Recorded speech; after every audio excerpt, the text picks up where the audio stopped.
भी रोमांचित हो जाती है। धन्य है ये भक्तों का मिलन। बोलिए भक्तों और भगवान की जय हो। और वास्तव में भगवान दुनिया में सबसे ज्यादा अगर किसी को चाहते हैं तो प्रेमी को चाहता है, जो भगवान से प्रेम करता है। विदुर जी महाराज बड़े सौभाग्यशाली हैं। याद करिए उस समय जब विदुर जी महाराज को मंत्री पद से दुर्योधन ने हटा दिया और भगवान शांति दूत बनकर के हस्तिनापुर पधारे। और उस समय हस्तिनापुर में विदुर जी महाराज एक साधारण से नागरिक के रूप में सभी नागरिकों के बीच में बैठे थे। भगवान की निगाहें अपने भक्त विदुर को ढूंढ रही थी। उसी समय विदुर से भगवान का मिलना हुआ। विदुर ने कहा, प्रभु आइए घर चले। तो भगवान ने इशारा किया, चिंता मत करो, दुर्योधन से मिलने के बाद तुम्हारे घर जरूर आएंगे। और इधर दुर्योधन ने बड़ी व्यवस्थाएं करी थी, 56 भोग भगवान के लिए तैयार किए थे। लेकिन भगवान की बातों को सुनकर के, शांति की सलाह को सुनकर के दुर्योधन ने सैनिकों को आदेश दिया कि इस ग्वाले को बंदी बना लो। अब भगवान ने जैसे सुना कि ये कह रहा है ग्वाले को बंदी बना लो, तो भगवान ने विराट स्वरूप दिखाया और कहा, दुर्योधन जरा देखो इस विराट स्वरूप में तुम्हारा सब कहाँ पड़ा है, तुम्हारे मित्र कर्ण का सब कहाँ पड़ा है, जरा देखो। और भगवान विदुर के घर आए हैं और विदुरानी के केले के छिलके भगवान ने खाए। विदुर ने टोक दिया, विदुरानी ये क्या खिला रही हो, तो भगवान को केले के छिलके खिला रही हो। तो विदुरानी को याद आया, उन्होंने केले के गूदा खिलाना प्रारंभ किया। भगवान ने कहा कि देवी, जो भाव उन छिलकों में था वो भाव इन केले के गूदों में नहीं है, इसलिए अब हमारा पेट भर गया। भगवान से एक बार एक भक्त ने कहा, ये बताओ आपको सबसे अच्छा भोग कहाँ का लगा? तो भगवान ने कहा 3 जगह का। आपको बताए कहाँ कहाँ का कि ना बताए? अगली बार कथा हो यहाँ तब बताए। माताएं कह रही बताओ चाहे ना बताओ। 3 जगह का भोग भगवान का सबसे अच्छा लगा। एक विदुरानी के केले के छिलके, दूसरे सुशीला के तंदुर और तीसरे सवरी के जूठे बेर। ये भगवान को सबसे ज्यादा प्रिय है। दुनिया में बेर जो खाता है ना, तो कभी कभी तो उसका पेट खराब हो जाता, खांसी आने लगती है। लेकिन भगवान ने बड़े प्रेम से सवरी के द्वारा दिए हुए बेर खाए। और इसी बात को सूरदास जी कहते हैं, सबसे ऊंची प्रेम सगाई, सबसे ऊंची प्रेम सगाई, सबसे ऊंची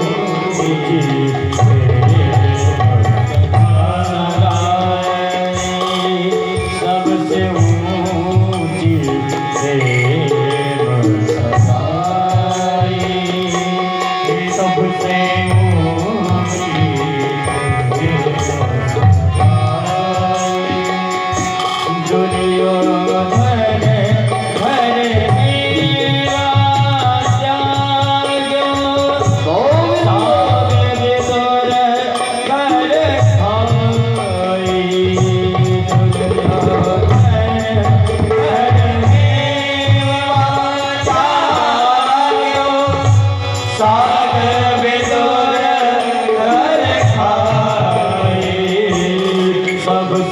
ऊंची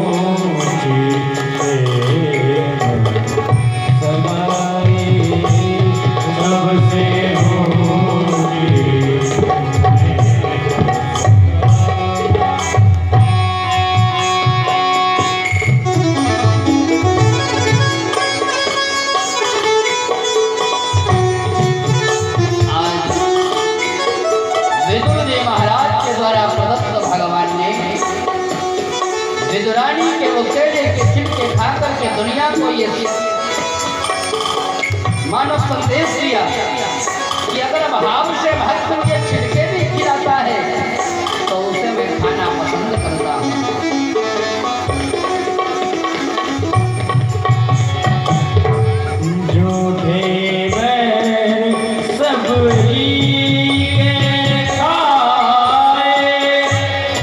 बहुविध साध बताई,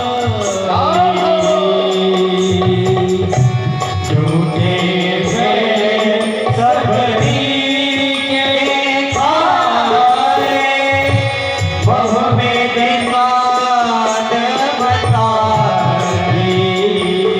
सबसे ऊंची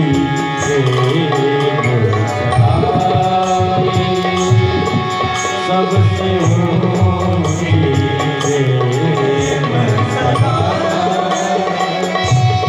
सबसे ऊंची प्रेम सगाई, सबसे ऊंची प्रेम सगाई।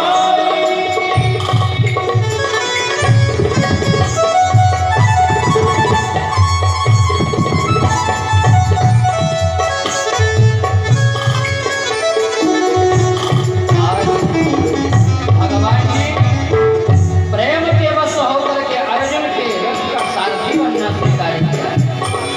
द्वारिकाधीश सारथी बनकर के अर्जुन का रथ हाँकते हैं।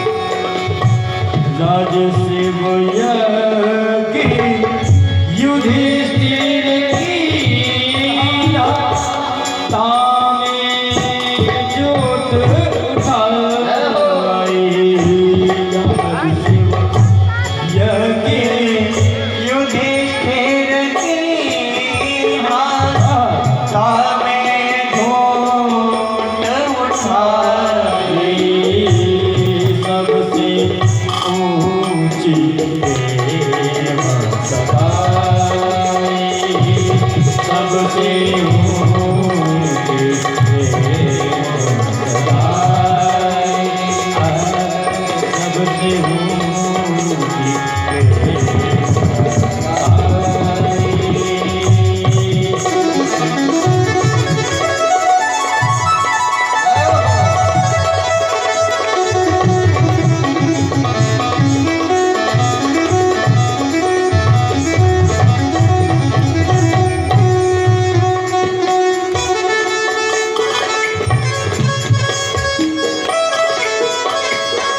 भगवान ने जब जब अवतार लिया तब तब हमेशा भक्तों के लिए अवतार लिया, दुष्टों को मारने के लिए नहीं, क्योंकि भगवान तो दुष्टों को एक पलक झपकते ही मार सकते थे। लेकिन आज सूरदास जी कहते हैं प्रेम के बस अर्जुन रथ हाँके। प्रेम के बस भारत रथ हाँक्यो, भूल गए ठकुराई। प्रेम के बस भारत रथ हाँक्यो, भूल गए ठकुराई, सबसे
इंसान को शैतान बना देती है। गोपियों का जो प्रेम है भगवान के प्रति वो उपासनात्मक प्रेम है। प्रेम के बस निप सेवा की आप बने हरि नारी। प्रेम के बस निप सेवा की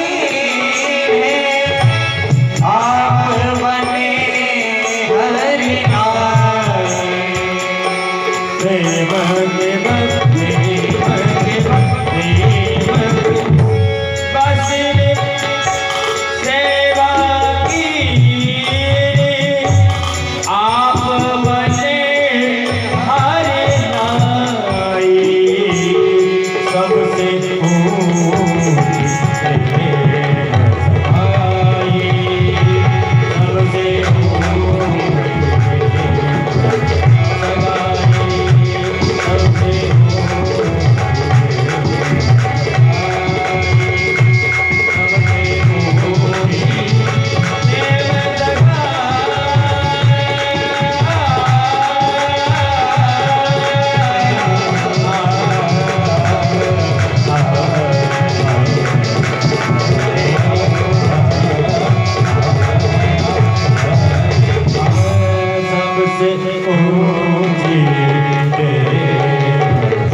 मैत्रेय ऋषि के आश्रम जाते हैं और यहाँ से विदुर मैत्रेय की कथा प्रारंभ हो जाती है।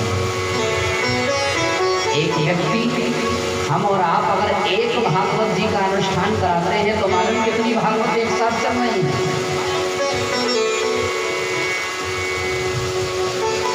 जब एक भागवत हो रही है ना तो राजा परीक्षित को सुखदेव जी कथा सुना रहे हैं, धुंधकारी को गोकर्ण जी कथा सुना रहे हैं, ज्ञान भक्ति वैराग्य को सनकादिक ऋषि कथा सुना रहे हैं, विदुर जी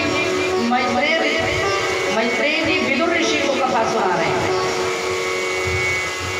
और यहाँ हम आपको कथा सुना रहे हैं। नैमिषारण्य में सूत जी सनकादिकों को कथा सुना रहे हैं। इतनी कथा एक साथ चल रही है।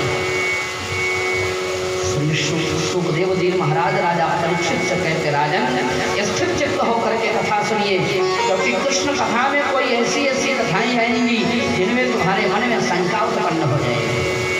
और इस तीसरे स्कंद में कपिल भगवान की अवतार की कथा है। बाबा तुलसी कहते हैं,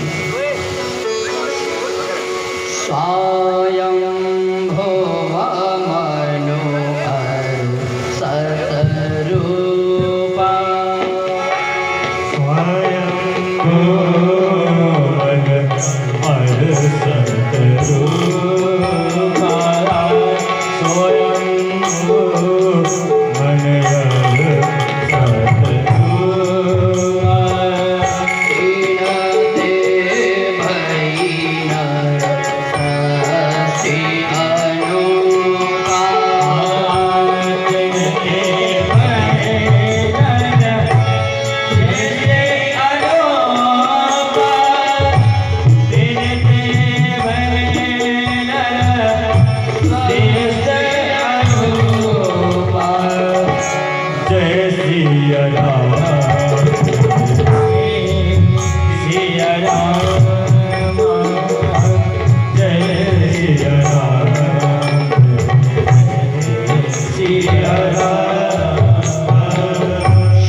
कि मनोस्तु शतरूपायां तिस्रः कन्याश्च जज्ञिरे आकूति देवहूतिश्च प्रसूतिरिति सत्तमा। 3 कन्याओं का नाम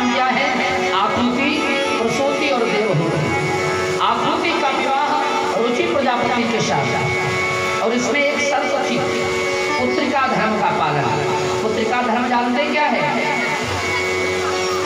कन्या की पहली संतान पिता को दे दी जाए, ये पुत्री का धर्म है। इस नियम के अनुसार यज्ञ पुरुष भगवान का प्राकट्य हुआ। बोल यज्ञ पुरुष भगवान की। और प्रसूति का विवाह दक्ष के साथ हुआ और उनकी 60 कन्याएं हुई। और इनमें जो सती जी का नाम आता है वही दक्ष की सबसे छोटी कन्या है, भगवान शंकर की ब्याही गई। और देवहूति का विवाह करदम जी के साथ हुआ। और मैया देवहूति का विवाह जब करदम जी के साथ हुआ, इस प्रसंग में बड़ी रोचक कथा है, ध्यान से सुनना। एक बार करदम ऋषि नदी के जल में खड़े होकर के तपस्या कर रहे थे। उस समय करदम ऋषि की दृष्टि एक मछली के परिवार पर पड़ी। उनके मन में भी विचार उठा कि हमारा भी ब्याह हो जाता, हम भी अपने परिवार के साथ रहते। तो करदम ऋषि ने 1000 साल तक भगवान की तपस्या की। और जब भगवान प्रकट हुए तो भगवान से वरदान मांगा, महाराज हमारा विवाह हो जाए। भगवान के वाह भाई, तेरे जैसा आदमी मैंने नहीं देखा। लोग तपस्या करते हैं जंजाल से छूटने के लिए और तुम तपस्या करते हो जंजाल में बंधने के लिए। कोई बात नहीं। हाँ सुनो, आज के तीसरे दिन अयोध्या नरेश महाराज मनु अपनी कन्या देवहूति को लेकर के आएंगे, तब विवाह कर लेना। तब खोपड़ी मत हिलाना कि बिटिया अच्छी नहीं है, कन्या अच्छी नहीं है, लंबाई कम है, इस चक्कर में मत रहना। क्योंकि जिनका विवाह लड़कों का तय होता है ना, वो बड़े भाव में रहते, खूब खोपड़ी हिलाते नहीं करेंगे। एक कहावत हमारे गांव में प्रचलित है, मन मन भाव में मुड़ी हिलावा। मन तो कह रहा है कि विवाह कर ले, लेकिन फिर नहीं, सिर हिलाते नहीं करेंगे। ये बड़ी विडंबना है। और आजकल तो वैसे भी बड़ी विडंबना है, लड़की देखने जाएंगे तो इन चीजें को लेके जाएंगे 5 फुट 2 इंच। अब बताओ इनको कौन समझाएगा? हमारे पुराने जमाने में ये सब नहीं चलता था और तब लोग बहुत सुखी रहते थे। अब आज ये सब ज़्यादा चलने लगा, इसीलिए हर घर में लड़ाई झगड़ा, हर घर में अलग चूल्हा तत्काल हो जाता है। इसलिए ज़्यादा चक्कर में रहोगे तो ज़्यादा परेशान हो। सब कुछ भगवान पर एक बार छोड़ना पड़ेगा ना। श्री सुखदेव जी राजा परीक्षित से कहते करदम ऋषि अपने आश्रम में विराजमान है। देवहूति को लेकर के मनु महाराज आए, प्रणाम किया। करदम जी ने सोचा कि कन्या का परीक्षण होना चाहिए कि कन्या का बौद्धिक स्तर क्या है। तो 3 आसन डाले। ध्यान से सुनना सभी लोग, सभी के परिवार के लोगों की काम की चीज है। जैसे 3 आसन डाले, शत्रुपा बैठ गए, मनु महाराज बैठ गए। देवहूति ने विचार किया कि अगर पति के द्वारा प्रदत्त आसन पर हम बैठेंगे तो हमें पाप लगेगा। तो इसलिए अपना दायां हाथ आसन पर रख लिया और भूमि पर बैठ गए। करदम जी को लगा कि ये कन्या मुझे पसंद है, ये बड़ी सुशील कन्या है, इसी के साथ विवाह हुआ। करदम और देवहूति का विवाह हुआ। मनु महाराज तपस्या के लिए चले गए, अपने घर चले गए मनु और शत्रुपा। इधर करदम जी का विवाह हुआ और दूसरे दिन करदम जी महाराज समाधि में चले गए। अब जरा विचार करो, अगर आज विवाह हो और कल कोई समाधि में जंगल चला जाए, कहीं चला जाए, तो फिर क्या स्थिति होगी? लेकिन देवहूति ने एक बार भी करदम जी से कुछ नहीं कहा। करदम जी से जब कुछ नहीं कहा और 36,000 वर्षों तक समाधि में रहे। 1-2 दिन की बात हो तो चले, लेकिन 36,000 साल। हमारे देश की जो माताएं हैं उनके धर्म के माध्यम से ही तो पृथ्वी टिकी हुई है, उनके सतीत्व के माध्यम से यह पृथ्वी आज भी टिकी हुई है।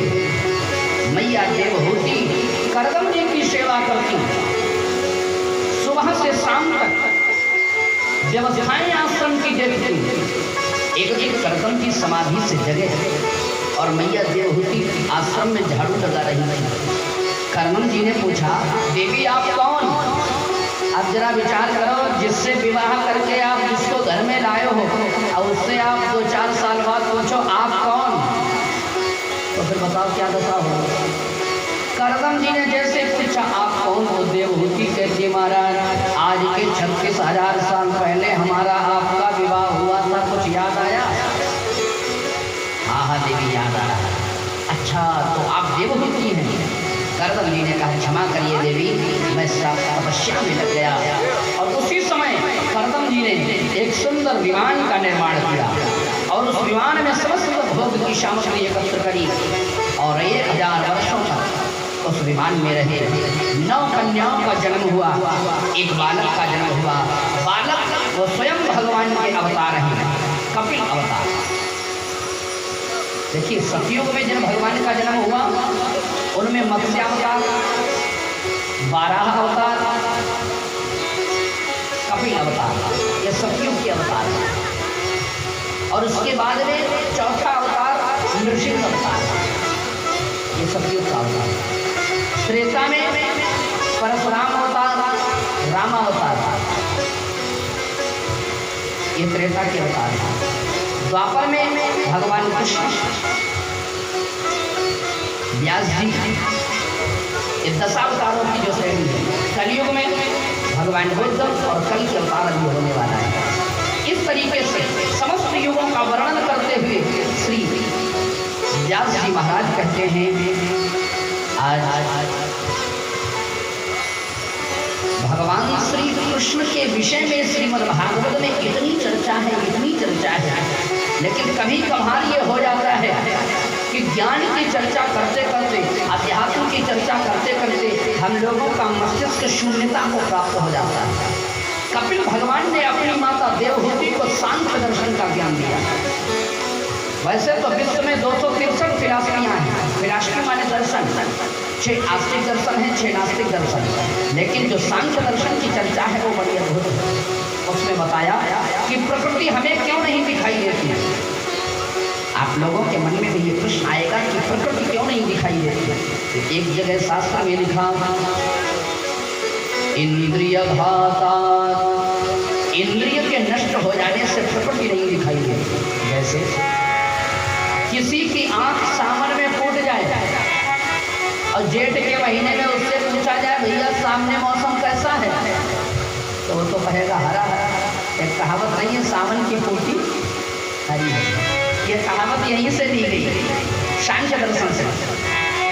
इसके बाद में मनोनवस्थाना, अगर मन हमारा उन्मत्त अवस्था में है, पागल व्यक्ति से पूछा जाए कि ये पर्दा किस कलर का है, तो वो नहीं बता पाएगा क्योंकि उसकी मन की स्थिति ठीक नहीं है। अति दूरा, प्रकृति हमसे इतनी दूर है कि नहीं दिखाई देती। कैसे? जैसे आकाश में जब पक्षी उड़ते हुए बहुत दूर चला जाता है तो हमें नहीं दिखाई देती। सामीप्या, प्रकृति हमसे इतने पास में है कि नहीं दिखाई देती। कैसे? जैसे आप लोग कभी अपनी आंखों में काजल तो लगाते होंगे, लगाया कि नहीं लगाया? बोलो, कभी तो लगाया होगा ना। अच्छा मैं आपसे अगर ये कहूँ कि आंखों में लगे हुए काजल को आप बिना शीशे की सहायता के देखो तो क्या देख पाओगे? मुझे तो लगता नहीं देख पाओगे। तो प्रकृति हमसे इतनी पास में है इसीलिए हमको दिखाई नहीं देती। और महाराज कहते हैं अति सूक्ष्म, प्रकृति इतनी सूक्ष्म है। कितनी सूक्ष्म? जब सुबह सुबह आप अपने कमरे में लेटे हो और खिड़की से प्रकाश आ रहा हो, लाइट, और उस प्रकाश में छोटे छोटे अणु उड़ते हुए दिखाई देते हैं, छोटे छोटे कण। अब जरा सोचो, जब वहां पर प्रकाश नहीं था तब भी तो वहां कण थे। तो प्रकृति इतनी सूक्ष्म है कि हमें दिखाई नहीं देती। समान विहाराच, प्रकृति समान है। कैसे? जैसे आप बाजार में जाएं और बाजार में जाकर के घर से लाए हुए एक मुट्ठी उड़द की दाल बाजार में लगे हुए उड़द की दाल के ढेर पर डाल दें, आपसे कहा जाए कि अपने घर की दाल निकाल लीजिए, तो क्या निकाल पाएंगे? असंभव है। प्रकृति समान है इसीलिए दिखाई नहीं देती। और जो मैं अणु की बात कर रहा था, छोटे छोटे अणु, ये हमारे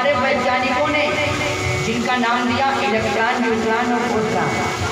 और इन्हीं को हमारे जो आध्यात्मिक वैज्ञानिक हैं, विशुद्ध वैज्ञानिक, उन्होंने उसको त्रसरेणु कहा है। आप नैमिषारण्य में जब व्यास नदी पर जाएंगे, मनु शत्रुपा घाट पर, तो वहाँ पर 3 स्थान बने, ब्रह्मा, विष्णु और रुद्र। और वहीं पर लिखा हुआ है सतरत्न, और वहीं पर लिखा है इलेक्ट्रॉन, न्यूट्रॉन और प्रोटॉन। तो ये जो त्रसरेणु है ये हर जगह व्याप्त है, लेकिन हमें इन आँखों से दिखाई नहीं देती। प्रकृति इसी कारण से हमको समझ में नहीं आती। इस तरीके से सांख्य दर्शन का ज्ञान लेकर के श्री कपिल जी महाराज गंगा सागर जाते हैं। कलकत्ता में गंगा सागर पहुँच करके अपना आश्रम बनाते हैं। और ये कपिल भगवान की और इस तृतीय स्कंद की कथा को विराम करके महाराज ने चौथे स्कंद की कथा में प्रवेश किया। इस चौथे स्कंद की कथा में 31 अध्याय हैं, और इन 31 अध्यायों में पहले के 7 अध्यायों में भगवान शंकर की कथा आई, बाद के 5 अध्यायों में ध्रुव की कथा, और इसके बाद के 11 अध्यायों में पुरंजन की कथा, और इसके बाद के 8 अध्यायों में मोक्ष की कथा।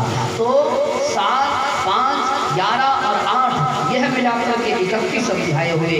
और आइए हम सभी लोग भगवान शंकर की कथा की ओर चलें। उससे पहले हम सभी लोग एक बार जोर से जय घोष करें, बोलिए शंकर भगवान की। और भगवान शंकर की कथा से पहले आइए हम सब लोग भगवान शंकर की प्रार्थना करेंगे, और हर समय हर पल भगवान के चरणों में समर्पित करें। भगवान से निवेदन करें, प्रभु हमारा हर पल आपके लिए, आपके चरणों में न्यौछावर हो जाए। तेरा पल पल बीता जाय मुख से जप ले नमः शिवाय। तेरा पल पल बीता जाए मुख से जप ले नमः शिवाय। तेरा पल पल बीता जाए मुख से जप ले नमः शिवाय। तेरा पल पल बीता जाए मुख से जप ले नमः शिवाय।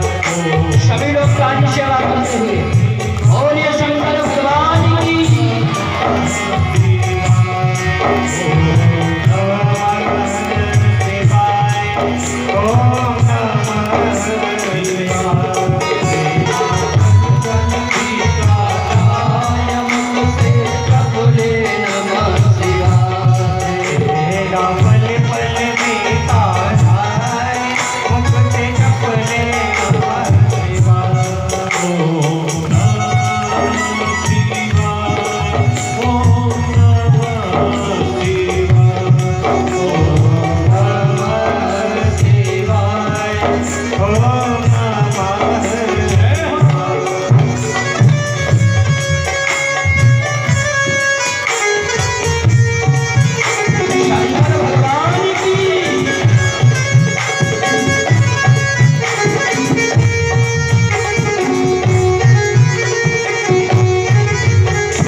औषध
हो मेरा प्राणी नहीं जाए चकुले नमः शिवाय पल पल बीता जाए मुख से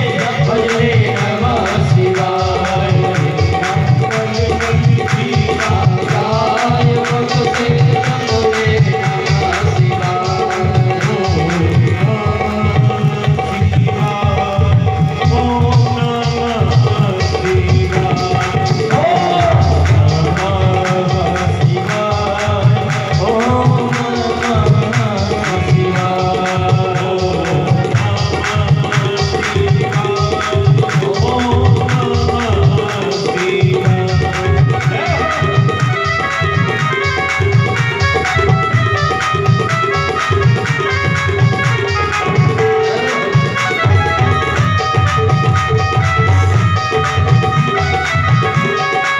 शिवाय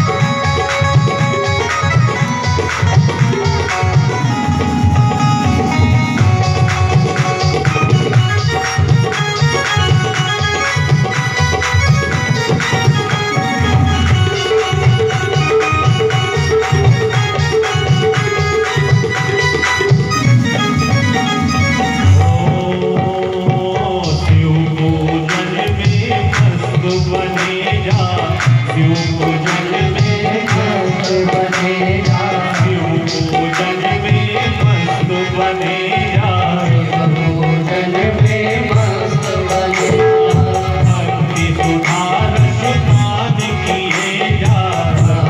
नमः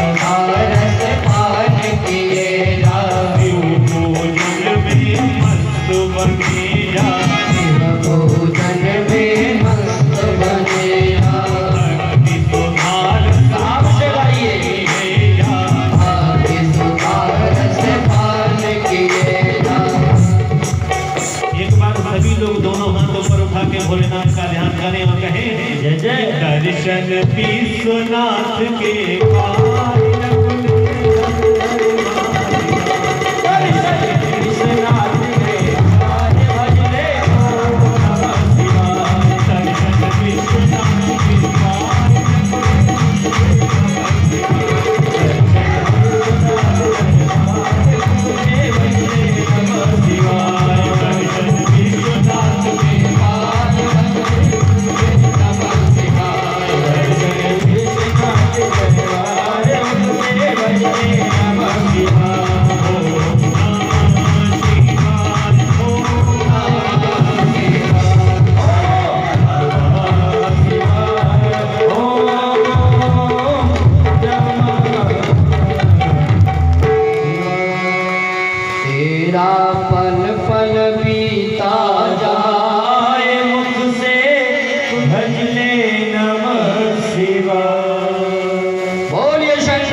संबोधित करते और कहते हैं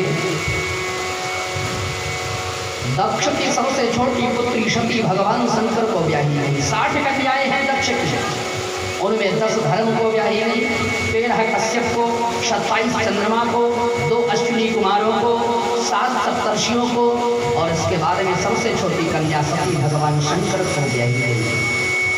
भगवान शंकर और दक्ष का एक बार मनमुटाव हो गया। दक्ष जब प्रजापति बना दिए गए तो दक्ष के मन में अहंकार आ गया, मैं तो प्रजापति हो गया, देवताओं में सबसे श्रेष्ठ हो गया। तो एक दिन सभा बुलाई और सब जब विराजमान है तो दक्ष जैसे ही प्रस्थान करता आया, सभा में प्रवेश किया उसने, तो वैसे सब देवता उठ करके खड़े हुए, लेकिन भगवान शंकर, भगवान विष्णु और ब्रह्मा जी नहीं खड़े हुए। अब दक्ष की आंखें टेढ़ी थी। दक्ष ने सिंहासन पर बैठते बैठते सबसे पहले ब्रह्मा जी की ओर देखा, कहो महाराज क्यों नहीं खड़े हुए आप, मैं आया। ब्रह्मा जी ने कहा, बेटा मैं तुम्हारा बाप हूँ, पिता हूँ, अब अगर मैं खड़ा होऊंगा तो तुम्हें दोष लगेगा। अच्छा कोई बात नहीं। विष्णु जी से कहा, तुम क्यों नहीं खड़े हुए? कहा, मैं तुम्हारे बाप का भी बाप हूँ, तुम्हारा बाबा हूँ, इसलिए मैं नहीं खड़ा हुआ। अच्छा कोई बात नहीं। अब रही बात शंकर जी पर, पूरी निकल जाए। एक तो ये मेरा दामाद मेरे बेटे जैसा है, और फिर मैं प्रजापति हूँ, ये खड़ा क्यों नहीं हुआ मेरे सामने। और बड़ा बुरा भला कहने लगा भगवान शंकर को। भोलेनाथ बेचारे सरल सीधे स्वभाव के, भगवान शंकर ने एक बात भी नहीं कही। और इसने मालूम क्या कहा, इसने कहा भोलेनाथ तुम भोले जरूर बने घूमते हो, लेकिन भोले हो नहीं, क्योंकि तुम शमशान में रहते हो। शमशान का मतलब जानते